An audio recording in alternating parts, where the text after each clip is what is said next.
അസ്സലാമു അലൈക്കും വറഹ്മത്തുള്ളാഹി വബറകാതുഹു. എല്ലാവരും ലൈക്ക് ചെയ്യുക, ഷെയർ ചെയ്യുക. ഒരുപാട് ആളുകൾക്ക് ഉപകാരപ്പെട്ടിട്ടുണ്ടെന്ന് അറിഞ്ഞു.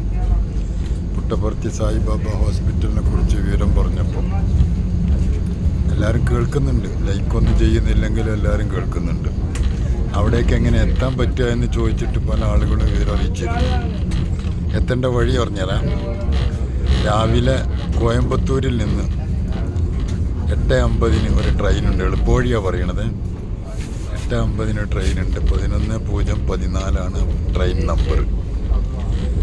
അതിന് നിങ്ങളെവിടെ നിന്ന് സ്റ്റേഷനിൽ നിന്ന് ടിക്കറ്റ് റിസർവ് ചെയ്താൽ സ്ലീപ്പറോ എ സിയോ ഏതെങ്കിലും റിസർവ് ചെയ്തിട്ട് കാലത്ത് 8:50 കോയമ്പത്തൂർ എത്താവുന്ന നിലക്ക് കോയമ്പത്തൂർ എത്തുക.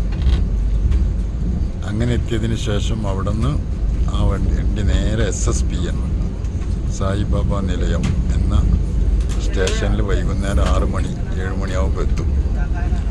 നേരെ റൂമിൽ അവിടെ ചെല്ലുക. ഒരു റൂം ചെറിയ 200, 300, 400, 500 ഒക്കെ ഉള്ള റൂമുകളുണ്ട്. സൗകര്യം അനുസരിച്ച് വില കൂടും. എടുക്കുക. രാവിലെ 5 മണിക്ക് 6 മണിക്ക് പോയിട്ട് നിങ്ങളുടെ ഡോക്യുമെൻറ്റ്സൊക്കെ ആയിട്ട് ക്യൂ പോയി നിൽക്കുക. പിന്നെ തിരൂരിൽ നിന്നൊക്കെ യശ്വന്ത്പൂർക്ക് വരുന്ന ട്രെയിനുണ്ട്. അതിന് കയറി വന്നിട്ട് പുട്ടപർത്തി ബസ് സ്റ്റാൻഡിൽ വന്നാൽ നേരെ ബസ്സിന് പുറപ്പെടാം. നേരെ ഇവിടെ നിന്ന് ഇറങ്ങാം. അങ്ങനെയും വഴിയുണ്ട്. ഫ്ലൈറ്റിന് വരുന്നവർക്ക് ബാംഗ്ലൂർ ഒന്ന് ഇറങ്ങിയിട്ട് അവിടെ നിന്ന് നേരെ പുട്ടപർത്തി ബസ് വഴിയോ അല്ലെങ്കിൽ ട്രെയിൻ വഴിയോ ബാംഗ്ലൂരിൽ നിന്ന് വരാം.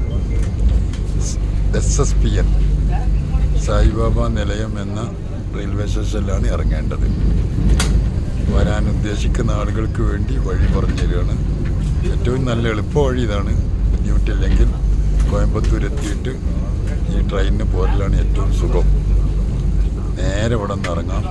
കോയമ്പത്തൂർ എത്തിയാൽ മതിയെന്ന് മാത്രം. ഇത്രയും കാര്യങ്ങളാണ് നമ്മൾ ശ്രദ്ധിക്കേണ്ടതെന്ന് ഓർമ്മപ്പെടുത്തുന്നു.